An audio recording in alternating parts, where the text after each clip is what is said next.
बुकेरा शरीफ में deputy commissioner Altaf Gohar Memon ऐं assistant commissioner शाकिर फ़हीम जो भाणे गोदाम ते छापो। 360 यूरिया भाण जूं बोरियूं हथ। बुकेरा शरीफ में काशिफ मेमण जी पेढीअ ते छापो हणी यूरिया जूं बोरियूं हथ करे वरितियूं। असिस्टेंट कमिश्नर टंडो अलाहियार शाकिर फ़हीम पहुची गोदाम खे सील करे छॾियो, जॾहिं त गोदाम मालिक काशिफ मेमण खां 1 लख रुपया ॾंड कैश वरितो वियो। असिस्टेंट कमिश्नर पारां गोदाम खे सील करे 1 लख रुपया ॾंड पिणु विधो वियो आहे। जॾहिं त असिस्टेंट कमिश्नर पारां मीडिया टॉक कंदे चयो त यूरिया भाण जो सरकारी अघु 3,880 रुपया आहे। ब्लैक ते 5,200 ते विकिरो कयूं पियो वञे।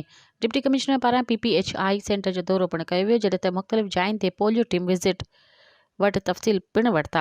मज़ीद ख़बरनि ऐं तफ़सीलात लाइ विज़िट कयो असांजी वेबसाइट www.awamiNewsHD.com ऐं ॾिसंदा रहो अवामी न्यूज़ HD।